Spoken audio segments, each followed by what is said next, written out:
नमस्कार फ्रेंड्स, स्वागत आप सभी का solution with recipe YouTube channel में। फ्रेंड्स, इस वीडियो में प्रपोजिशन से रिलेटेड एक प्रैक्टिस सेट लिया है। इस प्रैक्टिस सेट में 25 क्वेश्चन कवर करेंगे। आप लोगों को जरूर बताना कि आप लोगों ने 25 में से कितना स्कोर किया है। और इसका जो PDF है आपको टेलीग्राम के चैनल पर 1-2 दिन बाद मिल जाएगा। तो टेलीग्राम का जो लिंक है वो वीडियो के डिस्क्रिप्शन में है, तो आप सभी लोग जो है टेलीग्राम को ज्वाइन कर लीजिएगा। आप लोग स्कोर जरूर बताएं कि आप लोगों ने 25 में से कितना स्कोर किया है। ये वीडियो जो है आप लोगों की डिमांड पे बना रहे हैं, क्योंकि आप लोगों की काफ़ी डिमांड आ रही थी कि सर प्रपोजिशन पे वीडियो बनाइए। तो ये वीडियो जो है प्रपोजिशन से मैंने बना दिया है। तो आप लोगों को स्कोर जरूर बताना कि आप लोगों ने 25 में से कितना स्कोर किया है। तो चलिए वीडियो को शुरू करते हैं। अगर चैनल पर पहले आप विजिट करें, चैनल को सब्सक्राइब करें, बेल आइकन को प्रेस करें। चलिए वीडियो को शुरू करते हैं। तो सबसे पहला जो क्वेश्चन है ये है, ही वॉज इंडिग्नेंट ब्लैंक मी। तो आपको ये चीज़ याद रखनी है, इंडिग्नेंट जो है इसके बाद दो प्रपोजिशन आती हैं। जब इंडिग्नेंट के बाद जब कोई आगे पर्सन हो, जैसे इसमें दिया है मी, तो उसके बाद जो प्रपोजिशन आएगा ये हमेशा जो है विद आएगा। तो ऑप्शन जो है इसका बी करेक्ट हो जाएगा। इसका मतलब हो जाएगा वह मुझसे नाराज था, इसका मतलब हो जाएगा। अगला क्वेश्चन है क्वेश्चन नंबर जो 2 है, he was indignant blank my remark. तो जब इंडिग्नेंट के बाद जब आगे कोई पर्सन हो तो विद प्रपोजिशन आता है। अगर आगे कोई चीज हो या किसी के बारे में हो, जब किसी चीज के बारे में हो या किसी के मतलब कोई बयान पे हो, तो इसके लिए तो हमेशा इंडिग्नेंट के बाद एट आता है। तो ये दो प्रपोजिशन आपको याद रखना है। इंडिग्नेंट के जब आगे जब कोई पर्सन हो तो विद आएगा, जब आगे कोई किसी चीज के बारे में बात की जाए तो एट आएगा। तो इसमें हो जाएगा, इसका मतलब हो जाएगा सेंटेंस का, मेरे इस बयान पर वह नाराज हो गए, इसका मतलब हो जाएगा। तो दोनों प्रपोजिशन आप याद रखें। इंडिग्नेंट के बाद विद प्रपोजिशन आता है जब आगे कोई पर्सन हो, जब आगे किसी चीज के बारे में बात हो तो एट आता है। अगला जो क्वेश्चन है क्वेश्चन नंबर जो 3 है, she is obliged blank you blank your help. तो इसमें आपको याद रखना है, ऑब्लाइज्ड के बाद हमेशा जो है ये टू प्रपोजिशन आता है। जब आगे कोई पर्सन हो, ऑब्लाइज्ड के बाद हमेशा टू आता है, ये याद रखना है। और जो योर हेल्प तो के लिए, मतलब हेल्प के लिए, तो यहाँ पे फॉर हो जाएगा। तो इसका राइट ऑप्शन जो है इसका सी करेक्ट हो जाएगा। इसका मतलब हो जाएगा वह आपकी सहायता के लिए आपका आभारी है, इसका मतलब हो जाएगा। अगला जो क्वेश्चन है question number 4, he is grateful blank me blank my help. तो यहाँ पे तो फॉर होगा क्योंकि हेल्प के लिए, और यहाँ पे ग्रेटफुल के बाद भी टू प्रपोजिशन आता है। और ये चीज आप याद रखें, ग्रेटफुल की स्पेलिंग है आप लोग याद रखें GRATEFUL। तो ग्रेटफुल की स्पेलिंग आप लोग ध्यान रखें, क्योंकि काफी लोग इसको गलत बताते हैं। तो इसका राइट ऑप्शन जो हो जाएगा ऑप्शन ए इसका करेक्ट हो जाएगा। टू फॉर जो है इसका करेक्ट हो जाएगा। इस सेंटेंस का मतलब जो हो जाएगा वह मेरी मदद के लिए मेरे आभारी हैं, इसका मतलब हो जाएगा। और ग्रेटफुल के बाद जो है दो प्रपोजिशन आते हैं। जब ग्रेटफुल के बाद टू प्रपोजिशन आएगा तो आगे जब कोई पर्सन होगा, अगर बात की जाए ग्रेटफुल के बाद जब आगे कोई चीज के बारे में बात की जाए तो ग्रेटफुल के बाद फॉर प्रपोजिशन आता है। जब कोई आगे कोई थिंग के बारे में बात की जाए, मतलब किसी चीज के बारे में बात की जाए या तो किसी वस्तु के बारे में, तो फॉर प्रपोजिशन आता है ग्रेटफुल के बाद। और ग्रेटफुल के बाद जब आगे कोई पर्सन होगा, जैसे मी दिया है इसमें, तो टू प्रपोजिशन आएगा। तो दोनों प्रपोजिशन आप ग्रेटफुल के बाद याद रखें। फॉर आएगा जब आगे कोई चीज होगा, और जब आगे कोई पर्सन होगा तो टू आएगा। तो दोनों प्रपोजिशन आप याद रखें, और यहाँ पे फॉर हो जाएगा। तो इसका ए ऑप्शन करेक्ट हो जाएगा। अगला जो क्वेश्चन है क्वेश्चन नंबर 5 जो है, the Indians fought blank the English blank freedom. तो इसमें फ्रीडम से पहले तो क्या आएगा, फॉर आएगा, क्योंकि आज़ादी के लिए मतलब फॉर। यहाँ पे फोर्ट के बाद जो है ये विद प्रपोजिशन आएगा। तो यहाँ पे जो है आप विद कर लीजिए। तो यहाँ पे इसका करेक्ट आंसर जो हो जाएगा ये ऑप्शन सी इसका करेक्ट हो जाएगा। इस सेंटेंस का मतलब हो जाएगा भारतीयों ने आज़ादी के लिए अंग्रेजों से लड़ाई लड़ी, इसका मतलब हो जाएगा। जब द इंडियंस लिखा है मतलब भारतीय लोग, और द इंग्लिश लिखा है मतलब इंग्लैंड के लोग, मतलब जब किसी लैंग्वेज से पहले दा का यूज होगा तो वहाँ के लोगों की बात की जा रही होगी। तो ये आप याद रखें। तो इस सेंटेंस का जो आंसर हो जाएगा ये हो जाएगा विद और फॉर। तो ये प्रपोजिशन आप याद रखें, फोर्ट के बाद जो है विद आता है, और फाइट का सेकंड फॉर्म जो है फोर्ट है। तो फाइट के बाद भी विद का प्रपोजिशन का यूज होगा, ये आप याद रखें। अगला जो क्वेश्चन है question number 6, he will be indebted blank you blank your help. तो योर हेल्प मतलब के लिए, तो यहाँ पे तो फॉर होगा, और यहाँ पे जो है इन डेब्ट के बाद आपको प्रपोजिशन याद रखनी है। दो प्रपोजिशन आती हैं, तो इन डेब्ट के बाद दो प्रपोजिशन आती हैं। जब इन डेब्ट के बाद जब आगे कोई पर्सन हो तो इन डेब्ट के बाद टू प्रपोजिशन आता है। तो यहाँ का इसका राइट ऑप्शन जो हो जाएगा, ए ऑप्शन इसका करेक्ट हो जाएगा, टू और फॉर। तो यहाँ पे आपको याद रखना है जो इन डेब्ट लिखा है, जो इंडेप्ट लिखा है, इसके बाद दो प्रपोजिशन आती हैं। जब टू प्रपोजिशन आएगा तो आगे कोई पर्सन होगा, जैसे इसमें यू दिया है, जब आगे कोई पर्सन होगा तो जो है टू प्रपोजिशन आएगा, ये आप याद रखें। और जब आगे किसी चीज के बारे में समथिंग कुछ भी हो सकता है, तो उसके बाद जो है आगे कुछ भी हो तो इसके बाद जो है फॉर प्रपोजिशन आएगा। तो दो प्रपोजिशन आपको याद रखनी है। जब इंडेप्ट के बाद जब आगे कोई पर्सन हो तो आपको टू प्रपोजिशन का यूज करना है।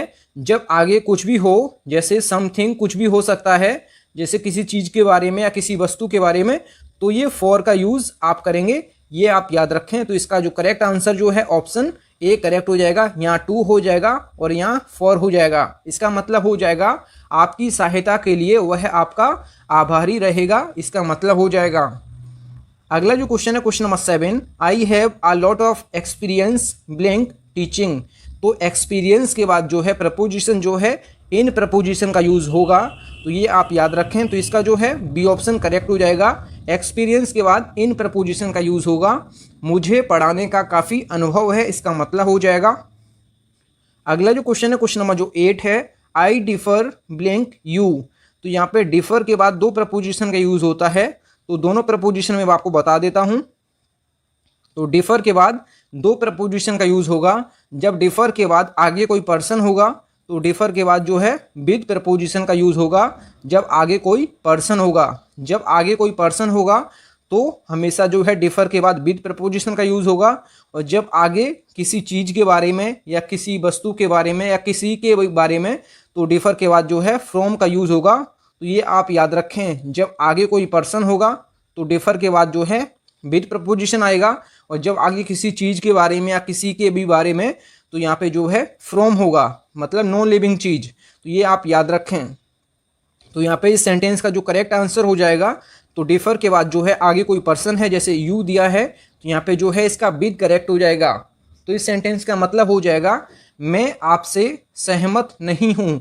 जब डिफर के बाद विद प्रपोजिशन आएगा तो इस सेंटेंस का जो मतलब होगा, मतलब डिफर विद का मतलब जो होता है सहमत ना होना, और डिफर फ्रॉम का मतलब होता है अलग अलग होना। तो दोनों का मतलब आपको याद रखना है। जब डिफर के बाद विद प्रपोजिशन आएगा तो इसका मतलब अलग होता है, और जब अगला सेंटेंस जैसे देखते हैं तो इस सेंटेंस का जो मतलब हो जाएगा, जैसे डिफर विद, इसमें अगर इसका मतलब निकालते हैं तो इसका मतलब होता है सहमत ना होना। तो सहमत ना होना इसका मतलब निकलेगा। तो इस सेंटेंस का जो पूरा मतलब हो जाएगा मैं आपसे सहमत नहीं हूँ, इसका मतलब हो जाएगा। अगला जो क्वेश्चन है क्वेश्चन नंबर 9 जो है, इंडिया डिफर्स ब्लैंक इंग्लैंड। तो जो भारत है इंग्लैंड से अलग है, तो यहाँ पे डिफर फ्रॉम हो जाएगा, क्योंकि आगे किसी कंट्री के बारे में बात की गई है, ना कि किसी पर्सन के बारे में। तो भारत इंग्लैंड से अलग है तो डिफर फ्रॉम का यूज होगा। आगे किसी देश के बारे में बात की गई है, ना कि किसी पर्सन के बारे में, तो डिफर के बाद यहाँ फ्रॉम इसका करेक्ट हो जाएगा। अगला जो क्वेश्चन है question number 10, he is blind blank one eye. तो जब कोई एक आंख से अंधा है तो इसके लिए हमेशा जो है ब्लाइंड के बाद इन प्रपोजिशन आता है, ये आप याद रखें। ऑप्शन में थोड़ा मिस्टेक है, आप यहाँ पे इन कर लीजिएगा, थोड़ा ऑप्शन में मिस्टेक है, तो इसका जो है इनकरेक्ट हो जाएगा। जब कोई मतलब एक आंख से अंधा है तो उसके लिए ब्लाइंड के बाद हमेशा जो है इन प्रपोजिशन का यूज होगा, वह एक आंख से अंधा है। अगर बात की जाए, यहाँ पे लिखा होता बोथ आईज, जब कोई, जैसे यहाँ पे लिखा है ब्लाइंड, ब्लाइंड के बाद जब प्रपोजिशन आपको भरना है और आगे लिखा हो बोथ आईज, जब आगे जो है बोथ आईज लिखा हो तो यहाँ पे जो है विद प्रपोजिशन का यूज होगा, ये आप याद रखें। ब्लाइंड के बाद जो है तीन प्रपोजिशन आती हैं। जब ब्लाइंड के बाद एक आंख से अंधा है तो इन प्रपोजिशन आएगा, जब दोनों आंख से अंधा है तो विद प्रपोजिशन आएगा। ये ब्लाइंड के बाद प्रपोजिशन दोनों आप याद रखें। तीसरा प्रपोजिशन जो है अगले सेंटेंस में मैं आपको बताऊंगा।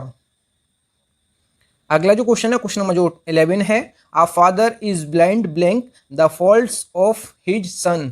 तो इसमें जो है एक पिता अपने बेटे की गलतियों के लिए अंधा है, मतलब उसकी जो गलतियां हैं उसको नज़रअंदाज कर रहा है। तो उसके लिए जो है ब्लाइंड के बाद जो टू प्रपोजिशन का यूज़ होगा, तो यहाँ पे जो है इसका बी ऑप्शन करेक्ट हो जाएगा। तो मैंने आपको ये ब्लाइंड के बाद 3 प्रपोजिशन मैंने आपको बताए हैं। जब कोई एक आंख से अंधा है तो ब्लाइंड के बाद जो है इन प्रपोजिशन आएगा।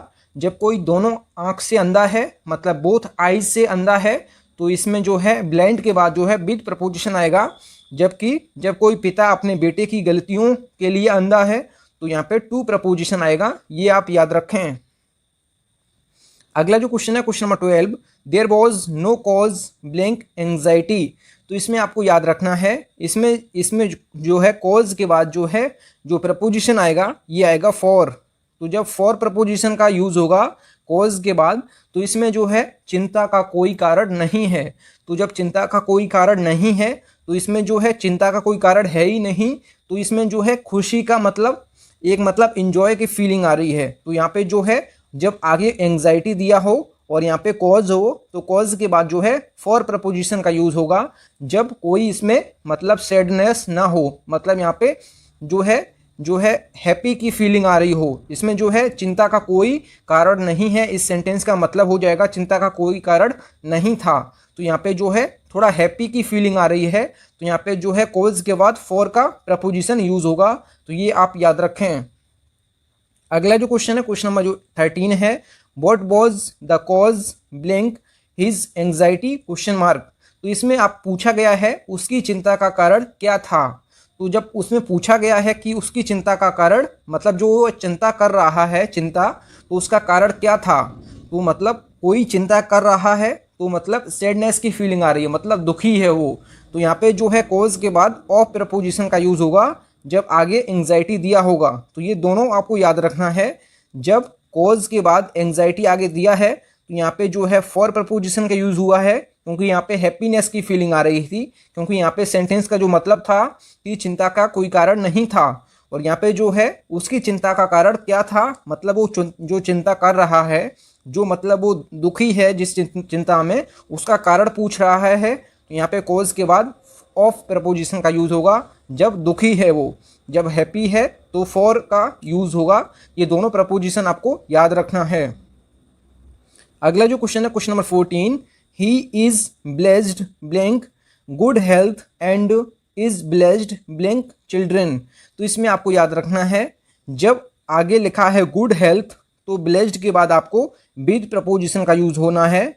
अगर आगे जो है चिल्ड्रन की बात की गई है तो ब्लेस्ड के बाद जो प्रपोजिशन आएगा ये इन प्रपोजिशन आएगा। तो ये आपको प्रपोजिशन दोनों याद रखना है। तो इसका जो है ए ऑप्शन करेक्ट हो जाएगा। जब ब्लेस्ड के बाद गुड हेल्थ की बात हुई है तो विद प्रपोजिशन आएगा, और जब आगे चिल्ड्रन की बात हुई है तो इन प्रपोजिशन आएगा। दोनों प्रपोजिशन मैंने आपको बता दिए हैं। ब्लेस्ड के बाद 2 ही प्रपोजिशन आते हैं, तो ये मैंने आपको बता दिए हैं। तो इस सेंटेंस का जो मतलब हो जाएगा वह अच्छे स्वास्थ्य के साथ धन्य है और बच्चों में धन्य है, इसका मतलब हो जाएगा। अगला जो क्वेश्चन है, question number 15, I am vexed blank my brother. तो इसमें जो है बेक्स्ड के बाद जब आगे कोई पर्सन हो तो इसके बाद हमेशा जो है विद प्रपोजिशन आता है। तो इसका जो है बी ऑप्शन करेक्ट हो जाएगा। जब बेक्स्ड के बाद आगे कोई पर्सन होगा तो विद प्रपोजिशन आएगा। तो इस सेंटेंस का जो मतलब हो जाएगा, मुझे अपने भाई से जलन हो रही है, इस सेंटेंस का मतलब हो जाएगा। फ्रेंड्स, अगर आपको वीडियो पसंद आता है तो वीडियो को लाइक एंड से जरूर किया करें। अगला जो क्वेश्चन है, question number 16, she was vexed blank her mother's in laws. तो इसमें आपको याद रखना है, जब इसमें आगे कोई मतलब उसकी मदर की जो है मतलब उसकी माँ की बीमारी के बारे में बात की गई है, तो आपको जो है बेक्स्ड के बाद एट प्रपोजिशन का यूज़ करना है। आपको मैंने जो है बेक्स्ड के बाद 2 प्रपोजिशन बताए हैं। जब आगे कोई पर्सन होगा तो आपको विद प्रपोजिशन का यूज़ करना है। जब आगे कोई पर्सन होगा तो आपको विद प्रपोजिशन का यूज़ करना है। और जब आगे कोई मतलब जब किसी चीज़ के बारे में बात की जाएगी तो आपको एट प्रपोजिशन यूज़ करना है। तो वह अपनी माँ की बीमारी से परेशान है, तो माँ की बीमारी के बारे में बात की गई है, तो यहाँ पे एट प्रपोजिशन आएगा। दोनों प्रपोजिशन आप याद रखें। अगला जो क्वेश्चन है, क्वेश्चन नंबर 17, ये दिया है the responsibility is blank my shoulders now. तो मतलब यहाँ पे जो सेंटेंस में ऑप्शन दिए हैं तो ऑप्शन के अकॉर्डिंग हम यहाँ पे जो है OFF ये इसका करेक्ट हो जाएगा। तो इसका मतलब हो जाएगा जिम्मेदारी अब मेरे कंधों से दूर है, मतलब मेरे कंधों पर नहीं है। तो इस ऑफ का जो मतलब होता है, इसका मतलब होता है किसी चीज़ से अलग। तो यहाँ पे जो है अपनी जिम्मेदारी से अलग होना, मतलब जिम्मेदारी नहीं है। तो यहाँ पे जो है ऑफ इसका करेक्ट हो जाएगा। अगर ऑप्शन में आपको OF मिल जाता तो आप इसको भी सही कर सकते थे। तो इसका मतलब हो जाएगा जब OF आप यूज़ करेंगे तो इस सेंटेंस का मतलब हो जाएगा जिम्मेदारी अब मेरे कंधों पर है। अगर यहाँ पे आप OFF यूज़ करेंगे तो जिम्मेदारी अब मेरे कंधों पर नहीं है। तो दोनों का मतलब आप लोग समझ लीजिए। तो यहाँ ऑप्शन में OF नहीं दिया था तो यहाँ पे हम ये वाला यूज़ करेंगे। तो जिम्मेदारी अब मेरे कंधों से दूर है या मेरे कंधों पर नहीं है, तो इस सेंटेंस का मतलब हो जाएगा। अगला जो क्वेश्चन है, क्वेश्चन नंबर जो 18 है, he is independent blank his parents. तो इसमें आपको याद रखना है इंडिपेंडेंट के बाद जो है हमेशा ऑफ प्रपोजिशन आता है। तो इसका जो है बी ऑप्शन करेक्ट हो जाएगा। अब वह अपने माता पिता से स्वतंत्र है, इसका मतलब हो जाएगा। इंडिपेंडेंट के बाद जो है प्रपोजिशन ऑफ आता है, जबकि इंडिपेंडेंस के बाद जो है फ्रॉम प्रपोजिशन आता है। तो दोनों प्रपोजिशन आप याद रखें, इंडिपेंडेंट के बाद ऑफ होता है जबकि इंडिपेंडेंस के बाद फ्रॉम होता है, ये आप याद रखें। अगला जो क्वेश्चन है, क्वेश्चन नंबर 19, ये है it is 10 o'clock blank my watch. तो यहाँ पे जो है इसका वाई करेक्ट हो जाएगा। तो इस सेंटेंस का जो है सी ऑप्शन करेक्ट हो जाएगा, मेरी घड़ी में 10 बज रहे हैं, इस सेंटेंस का मतलब हो जाएगा। अगला जो क्वेश्चन है, question number 20, none blank the brave deserve the fair. तो इसमें आपको याद रखना है इस सेंटेंस के जो है अर्थ के अकॉर्डिंग यहाँ पे प्रपोजिशन यूज होगा। तो यहाँ पे जो है अर्थ के अकॉर्डिंग जो है बट इसका करेक्ट हो जाएगा। तो इस सेंटेंस का जो मतलब हो जाएगा बहादुर के अलावा कोई नहीं मेले के लायक है, इस सेंटेंस का मतलब हो जाएगा नन बट मतलब कोई नहीं, तो बहादुर के अलावा कोई नहीं मेले के लायक है, इस सेंटेंस का मतलब हो जाएगा। तो यहाँ पे जो है नन के बाद वट का यूज़ होगा और बाकी के अकॉर्डिंग कोई इसका मतलब नहीं होगा। तो यहाँ पे जो है ए ऑप्शन करेक्ट हो जाएगा अर्थ के अकॉर्डिंग। अगला जो क्वेश्चन है, क्वेश्चन नंबर 21 जो है, he went blank his depth. तो इसमें आपको याद रखना है इस सेंटेंस में जो है अर्थ के अकॉर्डिंग आपको प्रपोजिशन का यूज़ करना है। तो यहाँ पे जो करेक्ट हो जाएगा ये बियॉन्ड हो जाएगा। तो बियॉन्ड में इसका मतलब क्या हो जाएगा, वह अपनी गहराई से आगे निकल गया, मतलब जो अपनी गहराई है उससे भी आगे निकल गया। तो इस सेंटेंस का जो है बियॉन्ड इसका करेक्ट हो जाएगा और बाकी सब गलत हो जाएंगे। अगला जो क्वेश्चन है, क्वेश्चन नंबर 22 जो है, she was sitting in her office blank her self. तो यहाँ पे जो है यहाँ पे वाई हो जाएगा, वाई हर सेल्फ। तो इस सेंटेंस का जो मतलब हो जाएगा वह अपने कार्यालय में अकेले बैठी थी, इस सेंटेंस का मतलब हो जाएगा। अगला जो क्वेश्चन है, क्वेश्चन नंबर 23 जो है, his attainment are blank yours. तो यहाँ पे जो है उनकी उपलब्धियाँ आपसे नीचे हैं, तो इसमें जो है वेलो इसका करेक्ट हो जाएगा। इस सेंटेंस का जो मतलब के अकॉर्डिंग जो है वेलो इसका करेक्ट हो जाएगा। तो उनकी उपलब्धियाँ आपसे नीचे हैं, इसका मतलब हो जाएगा। अगला जो क्वेश्चन है, क्वेश्चन नंबर 24 जो है, my mother in law is clumsy blank cooking. तो मतलब क्लमसी मतलब होता है फूहड़, या मतलब जिसको पकाना ही ना आए तो उसको कहते हैं फूहड़, क्लमसी। तो इस सेंटेंस में जो करेक्ट हो जाएगा ये एट प्रपोजिशन का यूज़ करेंगे। तो मेरी सास खाना पकाने में फूहड़ है, मतलब खाना पकाना आता ही नहीं है। तो इसमें जो है क्लमसी के बाद एट प्रपोजिशन का यूज़ होगा। अगला जो क्वेश्चन है, क्वेश्चन नंबर 25 जो है, he was advised to abstain blank all alcoholic drinks. तो एब्सटेन के बाद हमेशा जो है फ्रॉम प्रपोजिशन का यूज़ होता है, तो इसको आप याद रखना है। एब्सटेन के बाद जो है फ्रॉम प्रपोजिशन का हमेशा यूज़ होता है, तो ये आपको याद रखना है। तो इस सेंटेंस का जो मतलब हो जाएगा, उन्हें सभी मादक पेय पदार्थों से दूर रहने की सलाह दी गई है, तो इसका मतलब हो जाएगा। तो फ्रेंड्स, तो आपको वीडियो अगर पसंद आई है तो वीडियो को लाइक एंड से जरूर किया करें। अगर चैनल पे पहले आप विजिट किए हैं, चैनल जरूर सब्सक्राइब करें। आप लोगों ने 25 में से कितना स्कोर किया है कमेंट बॉक्स में जरूर बताएं। मिलते हैं न्यू वीडियो में, तब तक के लिए जय हिंद, वंदे मातरम।